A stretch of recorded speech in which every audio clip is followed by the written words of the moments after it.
So many fans are rejoicing after watching The Mandalorian and Grogu second trailer, but the one thing missing from this timeline and this trailer is unfortunately one of the greatest characters in Star Wars, and that's Boba Fett. Now we know that Temuera Morrison has constantly talked about coming back, but there is just nothing coming from Lucasfilm, and this is perhaps one of the biggest tragedies in Star Wars right now. And I hate the fact that Kathleen Kennedy now kind of blames Temuera Morrison. Lucasfilm doesn't approach Temuera Morrison because Boba Fett failed, but it wasn't because of the actor, you stupid heads. It was because of your stupid writers that you hired. So basically Temuera is being punished because Lucasfilm hired dumb writers and created a stupid TV show. Star Wars is in a lot of trouble, but Dave Filoni just took office, which means that a lot of crazy decisions by Kathleen Kennedy, a lot of stupid decisions that led to horrible shows like the Book of Boba Fett, which unfortunately comes at the cost of Temuera Morrison, things might turn. So today we're going to talk about what actually Temuera Morrison said about Boba Fett, about the character, about Lucasfilm, and about the Mandalorian and Grogu movie and the future in it.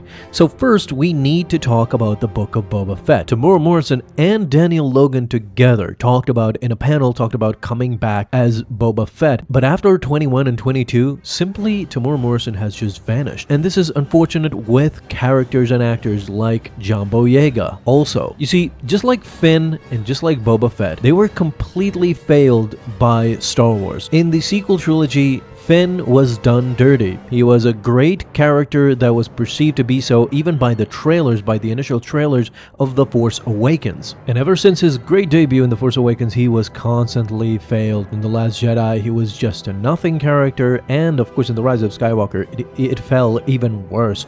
And now we come to Boba Fett and Temuera Morrison. So we all know by now that the Book of Boba Fett is largely regarded as the worst TV series in the recent Star Wars unveilment. It was basically just even worse than a kids show. To this day, it remains one of the worst rated of all Disney Star Wars shows on platforms like the Rotten Tomatoes, for example. This comes as a monumental return of Boba Fett to Star Wars, and it was a complete dud. This is how Lucasfilm completely failed Temuera Morrison. I hate the fact that some stupid-ass writers, that some lazy writers that don't know how to write basic Star Wars stories failed Temuera Morrison, and now he needs to ask for Lucasfilm to call him back. This is the worst I have seen, and I hope that Dave Filoni understands that a cameo by Temuera Morrison in this movie, in The Mandalorian and Grogu, would come a long way to pay respects to a great actor for a great character. I haven't seen fans clamoring about Book of Boba Fett 2. Nobody is coming out protesting about that. Dear God, just stay away and don't touch Boba Fett anymore.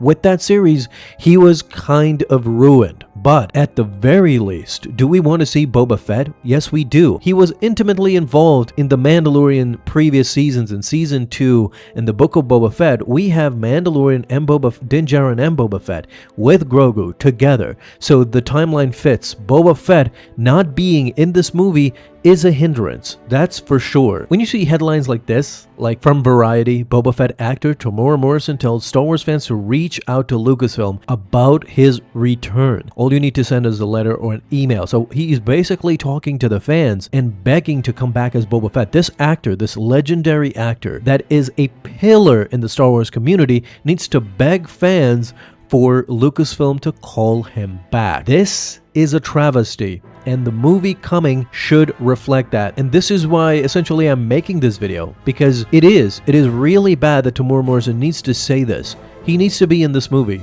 Plain and simple. It's a simple cameo. Perhaps he meets up with Mando at some point. So Temuera Morrison was at a Tampa Bay comic convention, and he was asked about Star Wars and any projects lining up. He said no, bluntly, and we really have to treasure those moments now, meaning those moments that I had in Star Wars. All of you need to send a fax. Oh, Temuera Morrison, a fax. Oh my god, dude, he's so old. Or a letter or an email to those powers that be at Lucasfilm. I'm sure they'd love to hear from everyone. Please give Daniel Logan, Temuera Morrison another chance to put them somewhere. You know, hearing this really gives you a jolt of reality. Like, Star Wars is at the point where it is, like at the lowest point when legendary characters need to beg you to come back. It's as simple as that. Why couldn't we see this? What is the reason why Kathleen Kennedy refused to just do simple stuff? This is why I kinda have faith in the future of Star Wars with Dave Filoni at the helm, and with finally Kathleen Kennedy gone. Now we go to Daniel Logan. He said something interesting too. He said the crazy part with Star Wars is that you don't know about filming until like a week or maybe 2 or even less than that before they start. But the thing is, Tamura is the greediest person in Star Wars, he said jokingly. He played so many characters. He's got the most characters in Star Wars. If you go down the line from Jango, Boba, all of the clones, Rex, Cody Fives, he's got the most characters in Star Wars. Now, Daniel, that's not completely true. Of course, Bradley Baker voiced all those clones in animation.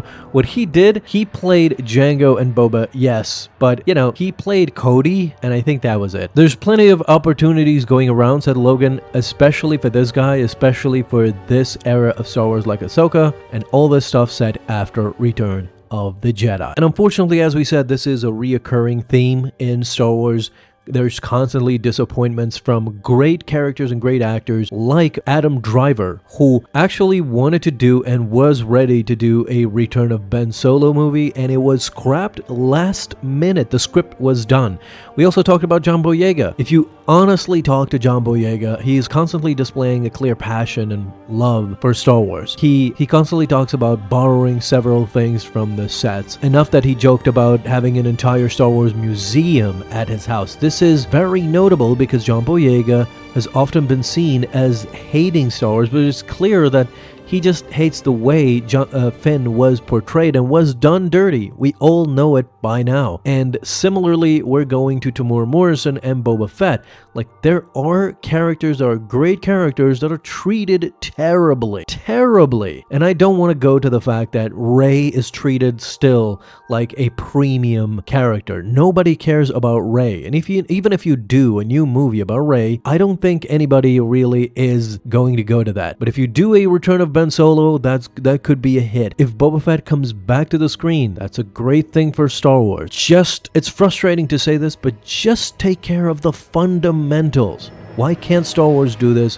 Why can't Lucasfilm do this? Now Kathleen Kennedy gone. Hopefully Dave Filoni turns things around. Please call Temuera Morrison for just a flash cameo. Just put him in a green screen and let him be like post-production, cast him in a scene in The Mandalorian and Grogu. Please, Dave Filoni, do this. I mean, realistically, there's nothing to lose. And if Dave Filoni inserts Boba Fett in The Mandalorian and Grogu, we just get like an update about Boba Fett, where he is at this moment. Is he still the leader of Tatooine? What has he done with Tatooine? Is it in ruins? Or because we see Din Djarin and Grogu going to the Hutts. So it's essentially, it has some tie-ins with Boba Fett. Thank you guys so much for watching. Let me know all of your thoughts down below in the comments.